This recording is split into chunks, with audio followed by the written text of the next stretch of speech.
Well, that was a tough intro. Yeah, I'm glad we're back to normal now. Maybe a little too literal.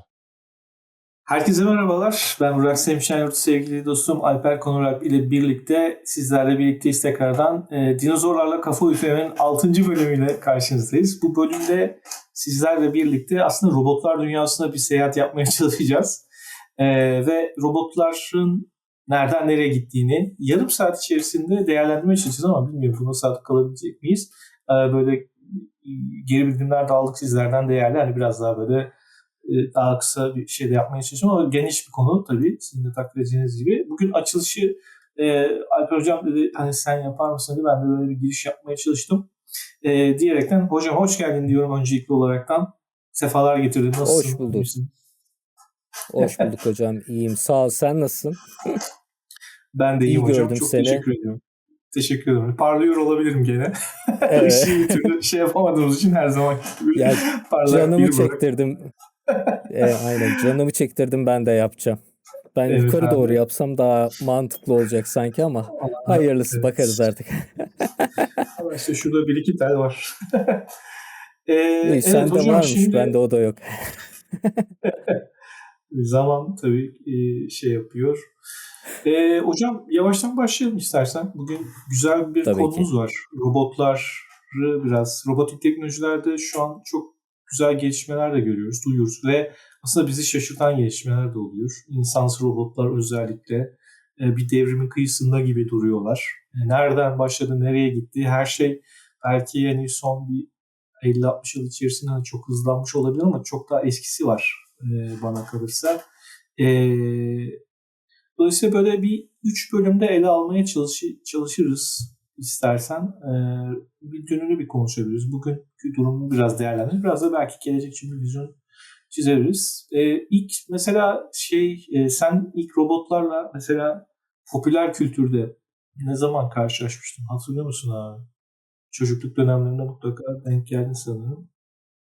Evet, yani zaten o zamanlar bilim kurgu dediğin şey robottu, uzaydı, uzay yoluydu ve benzeriydi.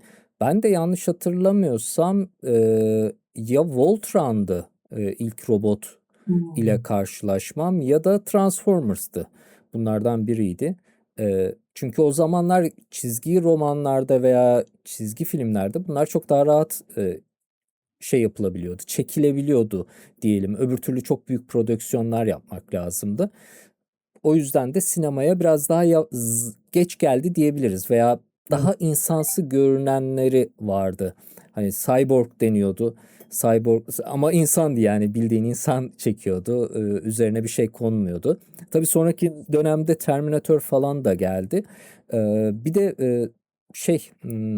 uzay yolu değil de öbür taraf, Yıldız Savaşları Yıldız tarafında Savaşları. da aynen, yani birçok yerde R2D2, robot C-3PO. vardı. Evet. Aynen, ben çok fazla takip etmediğim için ilk aklıma gelmiyor da onlar da gerçekten robot dediğimiz kavramın eskiden gördüğümüz açıları. Farklı farklı şeyler vardı.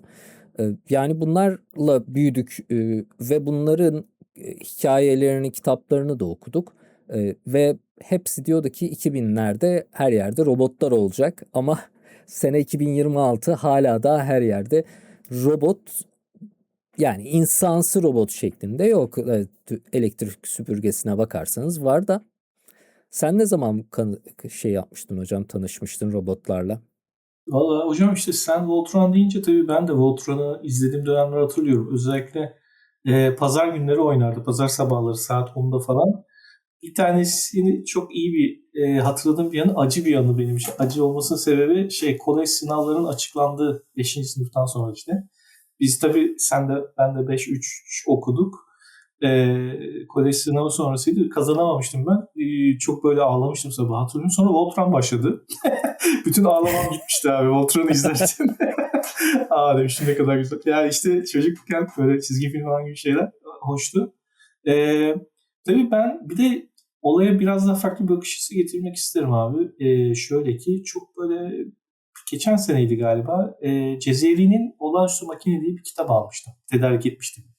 Bu aslında hani robot dediğimiz kavram genelde böyle insanın aklına şey geliyor. Japonların otomobil fabrikalarındaki kollar, hani işleri otomatize eden o ağır sanayide böyle sanayide hani insanları işsiz bırakacak mı diye böyle hani bir şey de yaratan ama hiç öyle olmadığını gördüğümüz. Ondan önce aslında bu genelde başka kaynaklarda da ta Cezeri'nin makinelerine kadar gidiyor. Orada da var mesela robot diye bir kavram. O çünkü bir mühendis, araştırabilirler. Hatta güzel bir araştırma konusu olup izleyenler için 1200'lü yıllarda Artuklular zamanında yaşayan bir mühendis diye hatırlıyorum ben. Bu Dicle Fırat arasındaki bölgede şey yapıyor. Ondan ilham alanlar var sonradan.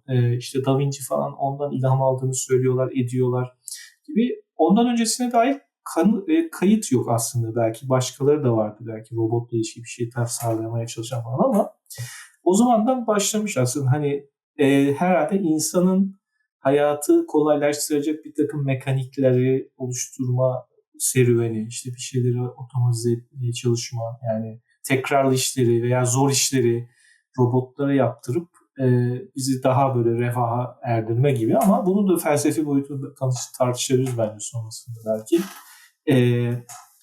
Ben hani oradan biraz gelmek istedim buraya. Sonra tabii Japonların robotları her yerde haberleri falan çıkıyordu, ediyordu, görüyorduk. Kollar işte sarı siyah renkler gözümde canlanıyor mesela hemen. İşte o meşhur otomobil fabrikalarında. Ama bunlar hep mesela aynı işleri, aynı endüstri hattı üzerinde yapan şeylerdi ama hani bu tarafa doğru günümüzde herhalde belki bunun da şeyi Boston Dynamics falandır diye tahmin ediyorum öncüleri. Daha böyle hareketli dört ayaklı şeyler, çeşitli arazilerde Bizi gidebilen şaşırtan. robotlar, şaşırtan robotlar Aynen. geliyor aklıma. Yani aslında her hafta bültenlerde aşağı yukarı gördüğüm bir şey var. Yani robot haberi mutlaka oluyor. Bu özellikle belki sonra değiniriz. Hani figür firmasının robotları da çok şey, humanoid tarzı. En son hatta geçen hafta e, okudum. Neydi robotun adı tam hatırlayamadım şimdi ama Figür bir vardı sanki. onlar ikincisi herhalde bulaşık makinesi falan boşaltıyor, takıyor ve hani bunu Hmm, daha kısa evet. sürede hatasız yapabilir hale getirmişler. Yani belki pek çok kişiyi dinleyen, izleyen şey gelebilir ama hani ne var yani bulaşık makinesi, robotu, yapay zeka günündeyiz falan filan ama yani o aleti, yani benim aklıma hep şu gelir abi, şu senaryo. Düşünsene robota şöyle bir görev veriyorsun. İşte isim vermeyelim de Türkiye'nin mesela önde gelen cam üreticilerinden biri. Hani onların böyle kristal bardak setleri olur ve çok kıymetli. Kargo diyeceğiz. Robota verdik, kargolıyor. Çat Çat tuzla çat çat buz. çat. Yani o el hassasiyeti, yani mesela aklıma hemen ben mekanikçi değilim tabii ama makine mühendisliği de okumadım, yani robotik okumadım ama yani o eli kısmı belki hidrolik ile yapılıyorsa onun hani dozajını ayarlama, onu sensörden hani hissederek çok zor bana geliyor yani bunun programlaması falan. O yüzden belki hani Aynen. filmlerdeki kadar hızlı ilerlemiyor ama emin adımlarla ilerliyor bence. Çok konuştum abi. Sözü Yo, sana bırakayım. estağfurullah. Ya hocam, çok haklısın. Yani eskiden, tabii çocukken izlediğimiz şeylerdi bunlar ve çok detayını düşünmüyorduk o zamanlar. Ya böyle kabulleniyorduk bir de. Hani böyle bir gerçeklik oluşturuyordu bize. Biz de o gerçekliği kabul edip onun içerisinde yaşıyorduk belki. O zamanın güzellikleri de bu. Veya bilmiyorum sende nasıl oluyor ama kitaplarda da ben benzer şekilde kayboluyorum. Eğer beni sardıysa kitap, sanki böyle kendi hayalimde bir video izliyormuş gibi şey yapıyorum. Kitapları da öyle yaşıyorum. Eğer böyle yaşayamıyorsam zaten kitabı okuyamıyorum. Öyle bir sıkıntı var. O zaman da benzer şekildeydi. Yani şeyini bilmiyorsun, altyapısını falan hiç bilmiyorsun. Zaten söylemiyorlar. Orası bir şekilde çözülmüş diye düşünüyorsun ve bir şekilde bir robot çalışıyor, hareket ediyor, bir dünya iş yapıyor. Hani bazıları insansı, bazıları insandan farklı olarak şekillerde, boyutlarda hazırlanmış olan robotlar. Ama son dönemde ben biraz da robotlarla da ilgilendiğim için açıkçası ya şunu fark ettim. İnsan gerçekten çok karmaşık bir makina. Yani Yaptığımız her işin içerisinde yüzlerce kas çalışıyor. Yüzlerce sinyal alan sinir hücreleri var ki biz sürekli dünyadan bilgi topluyoruz bu yöntemlerle ve hareketlerimizi, yaptığımız şeyleri, konuşmamızı, her şeyi etkiliyor. Bunları gördükçe esasında robotların ne kadar karmaşık sistemler olduğunu bir kez daha farkına varıyorum. O yüzden izleyicilerin bunun farkında olmasını istiyorum. Çünkü gerçekten zor bir iş yapılıyor. Yani bir insanın yaptıklarını yaptırtmaya çalışmak daha da zor. O yüzden de insansız robotların şu dönemde yaptığı şeyler gerçekten bir ilerleme kaydettiğimizi gösteriyor. Ama gerçekten bu kadar ileri noktada mıyız? Yani tam olarak insanı taklit edecek bir noktada mıyız? Orada bende büyük soru işaretleri var ama bunu zaten az sonra konuşuruz.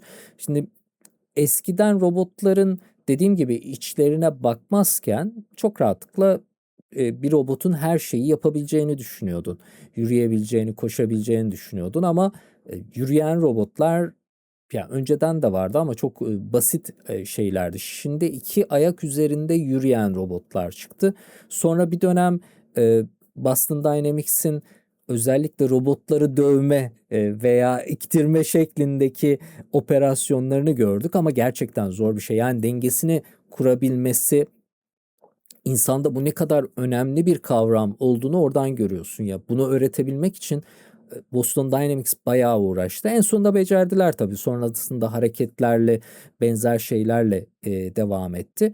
Şimdi şu ana geldiğimizde şu an karşımıza esasında birkaç tane farklı mecra var bence. Yani bir tarafta insansılar var. İnsan şeklinde, boyutunda olanlar var. 2 ayak üzerinde yürüyorlar. Diğer tarafta da diğer robotlar var diyebiliriz. Çünkü ille insan şeklinde olmak zorunda değil robotlar. Olmaması belki de iyi bir noktada. Çünkü ya insanın karmaşıklığına her yerde ihtiyaç olmayabilir. O zaman ben neden karmaşık bir makinayla bunu çözeyim ki buna biz zaten programlama dünyasında, yazılım dünyasında overengineering deriz. Yani neden overengineering'e girelim ki? Boşu boşuna neden daha fazla enerji tüketen bir sistem yaratalım? Bunun yerine 4 ayaklı bir köpek işimizi görüyorsa, yani köpek şeklindeki bir robot işimizi görüyorsa çok rahatlıkla onu kullanabiliriz. Veya paletli, tekerlekli, tank gibi, araba gibi robotlar da bizim işimizi görüyorsa onları da kullanabiliriz. Ve belki de bir başka nokta, yürümesine gerek var mı gerçekten? Uçan olmaz mı? Veya sürünen olmaz mı? Gibi farklı farklı robot türleri de bunun içine giriyor. Ama ben temel olarak baktığımızda işte insansılar ve diğerleri şeklinde ayırdım bunları kendi kafamda. Öyle değerlendiriyorum. Çünkü insansı robotlar daha çok insanın yaptığı işlere karşılık gelecek. Onların yaptığı işlerin yapılmasını sağlayacak robotlar gibi gözüküyor ama hala daha biraz yolu var gibi. Bilmiyorum, sen ne düşünüyorsun? Ya evet hocam, bu şey geldi bu arada aklıma. Figürün Helix'ti galiba, robotun adı Helix olması lazım. Hani araştırmak isterlerse ona bakabilirler. En son 2. sürüm galiba. Şimdi hatta sitelerinde hatırlıyorum ben. Oradaki sinir sistemini hani nasıl kurguladıklarını, böyle çok high level diyagramı falan da var. Hani nasıl şey yapmışlar. Karar verme mekanizması vesaire. Hani hakikaten ciddi bir mühendislik var zaten bu işlerin arkasında. Ama herhalde robotlara rağbet, yani sektörel olarak çok önemli bir rağbet de var. Yani haftalar öncesinde mesela işte şeyi okumuştum. O Avrupa böyle kuzey kesimindeki ülkelerden bir tanesi, İsveç diye ismi geliyor aklıma, tam hatırlamıyorum, şu Finlandiya falan da olabilir. Yani yaşlılar için hani huzur evi demeyeyim de, yani tek başına yaşayanlar için hani onlara arkadaşlık edecek. Ama öyle çok uzun gitmeyen şarjı şu anda bir şey yapmışlar. Bayağı da yüksek maliyetli. Yani işte bu tip alanlar var. Uzay teknolojileri mesela, işte uzay görevlerinde robotik cihazlar belirli oranlarda bazı görevleri icra etme noktasında zaten hani kullanılıyorlardı ama bunun daha ileriki aşamaları da var. Hani gidip bir şey kurma bizim adımıza. Çünkü insanlı yapmaya çalışsan bu görevi çok fazla katlanacağın şey var. En basitinden hani fizik kuralları gereği gittiğin yerdeki insanın kaldıramayacağı şeyler. Atmosferik ortamlar ya da işte ne bileyim oradaki Radyasyon şeysi, var. Evet. radyasyon vesaire. Ama bunu hani robot hiçbir şey demez yani. Hani sesini çıkarmadan yapar işini. İşte senin dediğin gibi hani deniz altı işte ne bileyim kabloların kontrolünden tutup hani insanlar için tehlike arz edecek görevler, arama kurtarma çalışmaları, askeri şeyler tabii çok daha çok hani buraya yatırım yapıyor gibi de gözüküyor. Orası benim hani çok hoşuma gitmiyor ama hani silah olarak kullanmaya çalışmak vesaire. Daha böyle Kaçamayız insansız gibi amaçlar. ondan. Maalesef tabii öyle bir gerçek var. Çünkü 2 tane sektör var hocam. Bu 2 sektör başat Evet. sektörler yani. Evet. Biri silah sektörü veya Silah işte savunma. Evet. savaş sektörü diyebiliriz. Öbürsü de yani anladı arkadaşlar o sektörü. Yani Evet. bunlar başat Ee, sektörler. Her evet. şeyin başında bunlardan bir şeyler çıkıyor. Çünkü yeniliğe ihtiyaçları var. O yeniliği de sağlıyor teknoloji onlara. Tabii yapay zeka şeylerinde bile, uygulamalarında bile yani iki tarafta çok fazla ismini zikretmediğimiz tarafta acayip şeyler yapmaya çalışıyor. Bildiğimiz kadar, okuduğumuz kadarıyla şeylerden, haberlerden. Geldi aklıma bu arada abi. Bu savunma sanayi falan deyince geçenlerde şeyi okudum. Dünyanın en çok karbon salınımına sebep olan ülke değil Amerikan ordusu imiş. %5,5 Hmm, dünyanın %5,5 karbonunu doğru, salıyorlar. doğrudur. Yani rakamlar korkunç yani. İşte ne bileyim şimdi yalan olmasın da işte bir F-35'i kaldırmak falan hani yakıtı makatı işte bir aracın 20 yıllık benzinle falan tekabül ediyormuş falan filan. Yani böyle inanılmaz şeyler var. Büyük rakamlar. Aynen. Orası gerçekten şuursuz hareket ediyor biraz. Ee, Yani bugün tabii gelişmeler çok. Bu alanda tabii şeyler de Çin de mesela çok acayip yarışın içerisinde oldu. Mesela enteresan şeyler yapıyor her alanda olduğu gibi. Dolayısıyla insanın aklına biraz şey de geliyor. Yarın öbür gün ne olacak? Bunlar nereye gidecek? Ben bir de şey açısından da bakıyorum abi. Yazılımcı olarak değerlendirmeye çalışıyorum biraz da. Hani bu işin uzmanı değilim. O yüzden hiç ahkam kesemeyeceğim ama şu mesela kafamda biraz daha net. Bu tip robotlarda hani yapay zekalı robotlar da olmasa da yani o donanımın üzerinde çalışacak transistör üzerinde programlanabilecek herhangi bir şey varsa mutlaka hani yazılımsal bir sektör, bir alan oluşuyor. Ama oradaki programlama şeyi de çok farklı bana göre. Yani bir kere böyle elinde özgür bir şey yok yani at koşturabileceğin bir geniş bir saha yok yani çoğunda işletim İnsan sisteminde yok hocam olmayan karşında. yani aynen hani çipler mipler hani böyle Cortex'ler falan hani Kötü mü genelde iyi onlar mi geliyor aklıma. bilemedim ama Muhatap tabii biraz yani. Yani şeyleri farklı, disiplinleri farklı geliyor bana programlama disiplini de. Yani işletim sistemi yok, standart kütüphaneleri kullanabileceğin şey. Yani mesela şimdi biz program yazarken elimizde şelale gibi kütüphaneler var yani. Her şeyi yapıyorlar. Çünkü hani kurduğun işletim sistemi falan hani hop alıyor oradan syscall'ları falan onunla yapıyor. Abi şimdi robot üstünde programlama yapacaksın. İşte robotik operating sistemde veya başka şeylerinde falan versiyonlarında. O işletim sistemi hani sana yok yani varla yok arası bir şey belki. Kapasiteler belli. Yani gigabaytlarca RAM'in olmayabilir. Küçücük ROM'larda olabilir. Yani read-only memory'lere çıkıyorsun. Bir kere flash ediyorsun belki. Senin bu konulardaki tecrübelerin daha abi ben IoT falan da çalışıyorsun çünkü. Ama ben programcı olarak biraz da bu gözle bakıyorum. Çok kolay değil bence. Ama zevkli bir sektör gibi geliyor. Bilmiyorum. Sen ne düşünüyorsun abi yazılım üzerine e, robotlarda? yazılım dediğin gibi zor hocam. Çünkü gerçekten farklı bir ortama giriyorsun. Fiziksel bir şeylerin karşılığını verecek şekilde programlamayı yapman lazım ama son dönemdeki özellikle sektörde kullanılabilecek, sanayide kullanılabilecek işte şey gibi köpek tipindeki robotlardan tut da insansılara kadar bütün robotlardaki bilgisayar altyapısı daha da gelişti. özellikle ROS isminde bir Robot Operation System'ın kısaltması olan ROS isminde bir özel bir işletim sistemi var ve bu işletim sistemi de çok rahatlaştırdı işi. Belki de robot sektöründeki önemli böyle köşe başlarından bir tanesi bu ROS'un open source olarak yayılması denebilir. Çünkü ondan önceki dönemde daha birbirinden uzaktı konular. Ama ROS'la beraber çok daha birbirine yaklaştı diye düşünüyorum. Sonrasında da şu anki dünyaya baktığımızda esasında elimizde hiç kötü olmayan donanımlar var. Çünkü eskiden Raspberry Pi yoktu ya. Şimdi Raspberry Pi var. Hatta Raspberry Pi'nin 5 versiyonu gerçekten 16 GB'lık RAM'e çıkabilecek gerçekten büyük ve birçok işi yapabilecek.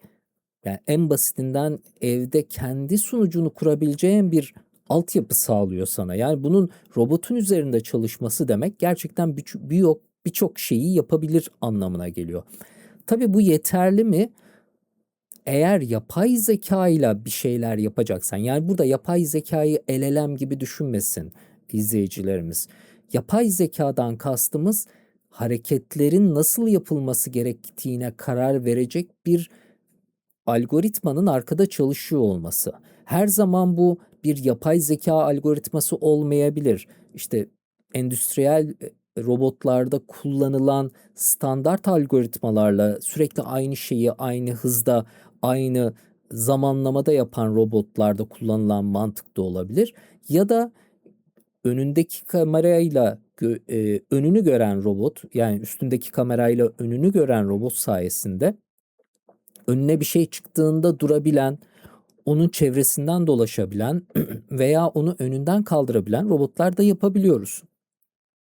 Bunlar işlemci gücü gerektiriyor ve bu noktada da Raspberry Pi dediğim gibi bir noktayı oluşturuyor, basitliği oluşturuyor ama daha karmaşıklık tarafında Nvidia'nın Jetson ismini verdiği yine Raspberry Pi büyüklüğünde ama işlem gücü olarak Raspberry Pi'nin çok çok çok çok ilerisindeki cihazlar da var. Onların farklı farklı versiyonları var. İşte Nano Raspberry Pi büyüklüğünde de Orion'lar biraz daha büyük ve kallavi işler yapabiliyorlar. İşte TOPS seviyesinde belki 10-20 TOPS olabilir. Çok emin değilim şu anda rakamlarla ama gerçekten yapay zeka tarafında da kullanılabilecek araçlar. Bunlarla sen bir robot yaptığında veya robotu bırak, yani Tesla'lar bile esasında bir robot. Çünkü onların içerisinde de gerçekten bir işletim sistemi var ve ille ayağı olmasına gerek yok. Tekerlekler üzerinde giden bir robot olarak düşünebiliriz.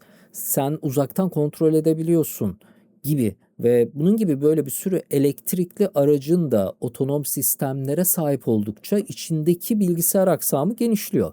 Robotların da genişliyor ve bildiğim kadarıyla insansı robotların üzerinde çok daha gelişmiş e, cihazlar da var ki benim gördüklerimde mesela Orion'un bir değil iki tanesi robotun üzerinde bile olabiliyor.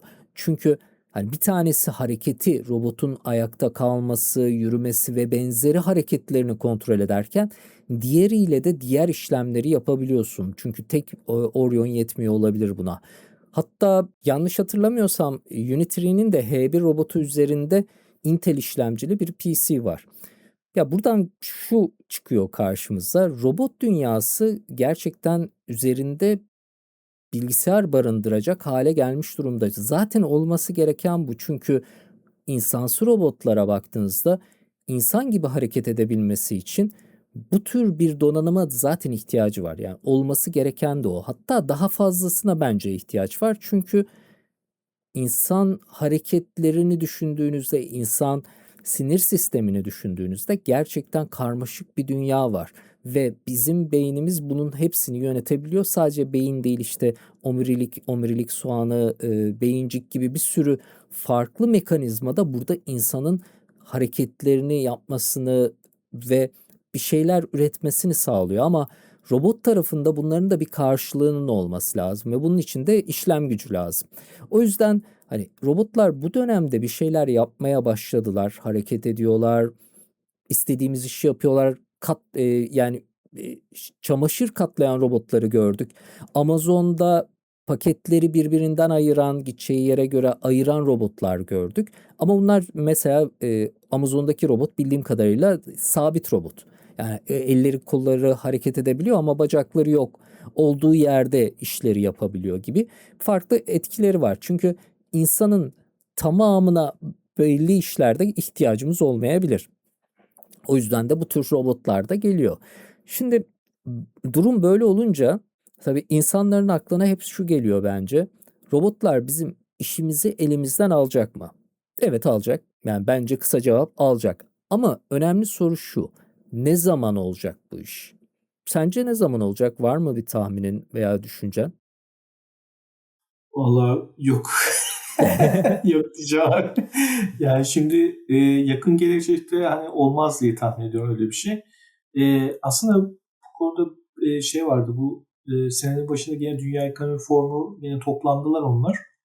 Orada hatırladığım kadarıyla böyle katılımcılar arasında şeyler yapıyorlar. Hep böyle değişik anketler oluyor. Mesela yapay zeka tarafına onlar daha çok kayıyorlar tabii ki, her zaman olduğu gibi bu son senelerde. %50 küsürdü. Yani iki kişiden biri diyeyim aslında, işlerin kaybolma tehlikesinden dolayı endişe duyuyormuş. Mesela aslında çok büyük bir oran. Özellikle yapay zeka nedeniyle ve hatta robotları katabiliriz belki bu şey. İşleri kolaylaşması sebebiyle aslında hani e, gelirlerimizin artacağına inanan da %10 sadece, hani o kadar iyimser olabilen. Dolayısıyla herhalde buna hazırlık yapmak da lazım. Yani şimdi robot mesela hangi iş kolunda hangi işi insandan alacak bilemem, ama o iş kolundaki insan için alternatif bir şey yaratabiliyor muyuz? Yetenek yaratabiliyor muyuz? Ona hazırlıklı mıyız? Bence en büyük soru bu herhalde. Bunu cevaplamak lazım. Bu da şeye göre değişir diye tahmin ediyorum.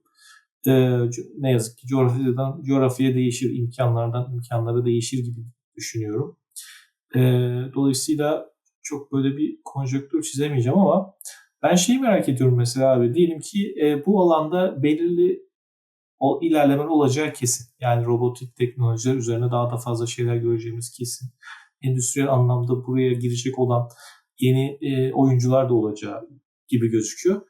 Programcı olarak, mesela yazılımcı olarak acaba tavsiye eder miyiz mesela bu alanda? Hani çünkü hani bir robotu programlamak, nereden başlarım mesela? Hani mekatronik öğrencisi olsam falan belki daha kolayca yapılır bir soru, ama mesela buna ben mesela çok hevesliyimdir, biliyorsun abi böyle şeyleri. Bir Evet. programlama dili söyle bana, hemen ertesi gün başlarım araştırmaya. Ben şimdi başlamak istesem mesela robotlar üzerinde programlama ya da işte robotlarla ROS üstünde bir şey yapmak istesem nereden başlamamı önerirsin mesela? Nasıl bir tavsiyede bulunursun? Hocam esasında eskiden çok ileri noktadayız. Yani eskiden de elimizde çok az sayıda şey vardı, dil vardı, programlama dili vardı. Ama son dönemde bir sürü programlama dili ve bir sürü platform var. Ve bu platformlar sayesinde biz çok rahatlıkla istediğimiz işe uygun uygulamalar yazabiliyoruz. Robot tarafında da benzer şeyler olmaya başladı. Ben hep e, içine girdiğim alanlarda bunu görüyorum. Yazılım sektöründe biz yıllarca nasıl ilerlediysek, bu sektörlerde, farklı sektörlerde bu adımları sanki takip ediyorlar gibi. Yazılımın ayak izleri üzerinden yürüyorlar gibi. Yani bunu yapay zeka tarafında da gördüm, data tarafında da gördüm ve robot tarafında da görüyorum. Çünkü hani demek ki gidilecek yol sabit. Onu yürüme noktasında her sektör kendi yürüyüşünü yapmak zorunda kalıyor ama sonuçta aynı şeye çıkıyor. Şimdi robot tarafına baktığımızda da dediğim gibi Raspberry Pi'den önce çok karmaşıktı işler. Çünkü lehimle uğraşmak zorundaydın, bir sürü farklı şeyler yapmak zorundaydın. Prototiplemek çok zordu. 2-3 şeyi birleştirip bir şeyler yapmak çok zordu ama Raspberry Pi ile, hatta belki de Arduino'yu bu işin içine katmak lazım. Arduino ile beraber open source ve sizin direktman sadece kod yazabileceğiniz, lehim yapmanıza gerek kalmayan jumperlarla kabloları çok rahatlıkla takabileceğiniz switchlerin olduğu bir düzene geçildi. Bu düzende artık senin o kartı tasarlamanı değil, o tasarlanmış olan kartın üzerine program yazmanı gerektiriyor. Robot da buna benzedi. Şimdi önünüzde bir sürü farklı robot türü var. Köpek robotlar var, insansı robotlar var. Başka türde bir sürü dronlar var. Hepsi robot olarak düşünebileceğiniz araçlar ve bu araçların programlamaları için bu robotu üreten firma zaten SDK'ler yayınlıyor. Software Development Kit'ler yayınlıyor ki bu Software Development Kit'ler üzerinden çok rahatlıkla bu programları yapabiliyorsunuz. Kod geliştirebiliyorsunuz. Hatta simülatörler vasıtasıyla elinizde bu şeyler olmadan, robotlar olmadan çok rahatlıkla bir robotu programlayabiliyorsunuz. En güzel şeylerinden bir tanesi bu. Ve çok zor değil. Yani Python biliyorsanız çok rahatlıkla yapabiliyorsunuz. Çünkü çoğunlukla Python'da SDK'ler var. C++ biliyorsanız, daha doğrusu C++ biliyorsanız daha da güzel. Çünkü daha makine koduna yakın şeyler de yapabiliyorsunuz. Elinizde robot varsa yazdığınız uygulamayı direktman robota kablo bağlantısı üzerinden robot üzerinde çalıştırıp sonuçlarını da görebiliyorsunuz ama daha çok yapılan şeyler robotun programlarını simülasyon ortamlarında denemek. Çünkü simülasyon ortamında bir şey olsa robot ters düşse ki ben çok yapıyorum ters dönse şey yapsa çok rahatlıkla bunu düzelt diyorsun çıt diye ilk haline geliyor tekrar başlıyorsun. O yüzden bu tür şeyler için simülasyon ortamlarını kullanıp belli bir olgunluğa geldiğini düşündükten sonra gerçek robotun üzerinde deneyebilirsiniz bunu ama hala da simülasyon ortamıyla gerçek ortam arasında da bir gap var. Yani tam olarak birbirlerini karşılamıyor. Tamam simülasyon ortamı bir şeyleri simüle ediyor ama tam olarak da simüle etmiyor gibi.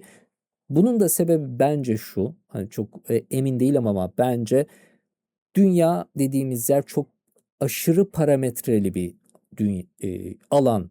Yani bir hava akımı bile her şeyi değiştirebilir. Hani şey denir ya bilmem nerede bir kelebek kanat çırpsa okyanusta fırtına çıkar falan şeklinde.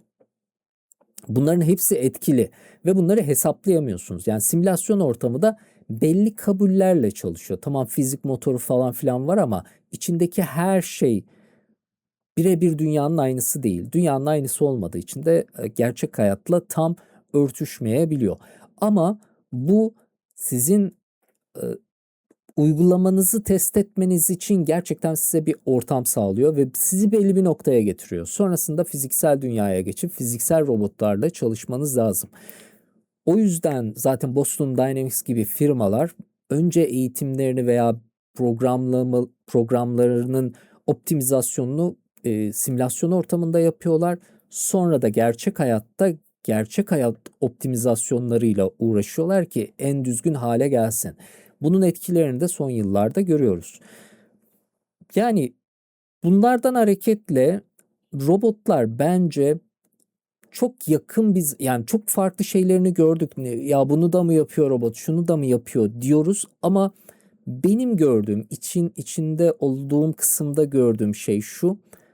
Robotların içine yapabileceği şeyleri programlamamız lazım. Şimdi eğer ben bir robotu çamaşır katlamak için programladıysam sadece çamaşır katlayabilir.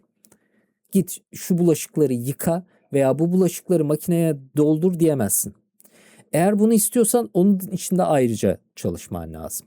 Ayrıca eğitmen lazım. Ayrıca kod yazman lazım. Belki her zaman gerekli olmayabilir ama bunların çoğuna ihtiyaç var. Böyle olduktan sonra tamam bu yeri süpür dediğin noktada daha ayrı bir şey. Yani programlama genel bir şey yapamıyorsun robotlar için şu an için. Yapabildiğimiz noktada zaten robotlar alacak başını gidecek de o zamana kadar her şeyi bizim söylememiz gerekecek. Ve şu anki robot firmaları ne kadar hani şunu yapıyor bunu yapıyor diye görseniz dahi o robotu alıp X bir işte kullanmaya çalıştığınızda oturup başına kod yazmanız lazım. Veya onun o işi yapabilecek o arayüzü üzerinden bunu öğretmeniz lazım. Yani bundan kaçış yok. Bu da çok yani dünyada o kadar farklı iş var ki bunların hangi birini robota bu şekilde yaptıracağız? İşte burası soru işareti. O zaman da şu çıkıyor. Endüstri bunu kullanmaya başladığında endüstri tarafında gerçekten bir karşılığı olacak. Çünkü çoğunlukla tekrar eden işler yapılıyor. Tamam, biz bunların çoğunu endüstride sabit kol gibi benzer zaten 1962'den beridir kullanılan araçlarla görüyoruz ama daha fazla mobilitesi olan, hareket edebilen bu cihazlarla, işte insansız robotlarla karanlık fabrikalar kurulmaya başlandı ve bunlar bir süre daha ilerleyecek. Ama hep robotlar aynı işi yapıyor olacaklar. Aynı e, ortamda kalıyor olacaklar. Bunların hayatımızın içine girmesi, evlerimize girmesi bence biraz daha zaman alacak ki hani robot süpürgelerle zaten evimizin içine kadar girdiler. Evimizin içindeki cihazların gerçekten insansı olmasına gerek var mı sorusu ayrı bir dünya. Ama yani sektör, endüstri bunu kesinlikle alıp kullanacak ve bunu burada görüyoruz. Neler çıkacak karşımıza zaten bunları ayrıca değerlendiriyor olacağız. Bu farklı farklı yeni robot türleriyle karşılaşabileceğiz. İlle insansı olmalarına gerek yok. O yüzden bence hani yakın dönemde biz bunları çok daha göreceğiz. Ya robot bunu da mı yapıyor, şunu da mı yapıyor mevzularını çok görüyor olacağız ve bunlarla çok uğraşıyor olacağız ama temelde baktığımızda hani işi etkilemeye başlaması bence en erken 5 sene ama kesin ben bunu söyledikten sonra yarın etkiliyormuş, bir şey oluyormuş. Benim lafımı şey yapıyormuş. Murphy işte dolaşıyor deriz. Doğru, Bence doğru. böyle Yani hocam. tahmin etmek zor. Evet, yani sen robot süpürge deyince tabii ben ilk ne zaman onunla tanıştım? Bende yoktu. Bir arkadaş aldığı ilk zaman anlatıyordu bana. Telefonundan işte rotasını falan Hmm. uzaktan çiziyor, kontrol ediyor. Yani hani 15 sene önce falan böyle şeyler okusak hani bilim kurgu filmlerinde ya da Jetgiller'de vesaire işte bilim kurgu hani tadında okuduğumuz şeyleri gerçek olduğunu görmek de çok hem güzel bir şey. Ama onu bazen ben şey olarak da sorguluyorum kendimce kafamda. Yani mesela bu işin üstadı Japonlar genelde hep öyle hani robot dediğimiz zaman onlar biraz daha çok öne çıkıyorlar. İlk başlangıçları yaptıkları için belki de. Ama mesela Japonlar aynı zamanda böyle çok çalışkan ve hani bir işi yavaş yapmayı hani yavaş yaparken en doğru şekliyle yapmayı ve o sabrı göstermeyi de bilen, sebat eden kişilikler daha çok ama tabii değişiyor toplumlar sürekli. Ben mesela hep şeyi düşünürüm. Yani mesela bulaşık makinesini boşaltan bir robotu bir Japon evine alır mı acaba? Hani ya onu da ben yapayım. Hani bir hareket edeyim. İnsanım ben. Hani insani bazı şeylerimi yapmaya devam edeyim falan gibisinden şey yapar mı diye düşünüyorum. Ee, Olabilir. Göreceğiz bakalım yani Evet. ve neyse. 656. İnsanlık. bölümümüzde belki şey deriz yani robotlar bu hale geldiler falan deriz yani. Evet. O robotlar ne yaptı bize ya falan deyip. Aynen valla. Hocam 40 dakikaya gelmişiz. Aynen. İstersen yavaş yavaş Yavaş. tamamlayabiliriz diye düşünüyorum ben. Değil mi? Evet. Aynen hocam. Yani robotlarla ilgili konuşmalar bitmez. Çünkü birçok dediğim gibi farklı kategorisi de var. Farklı aracı da var. Uçanı da var. Yüzeni de var. Dalanı da var. Bir sürü farklı aracı var. O yüzden bunlarla ilgili konuşmalar zaten bitmez ama yaşadıkça bazı şeyleri görüyor olacağız. Hani endüstride kullanımı biraz daha hızlı olacaktır. Dediğim gibi tek düzey işlerle uğraşıyorlar ama genel hayat biraz daha yavaş kalacak bence ve bunu da göreceğiz. Bakalım yanılacağım mı, yanılmayacağım mı? O zaman Evet. konuşuruz tekrardan. Evet. O Öyleyse zaman bir bölümümüzün daha sonuna geldik diyoruz değil mi? E, evet, Dinlediğiniz için bize bence teşekkür geldik. ederiz. Sonraki bölümde görüşmek dileğiyle. Kendinize çok çok iyi bakın. Hoşça kalın. Görüşürüz. Bay bay.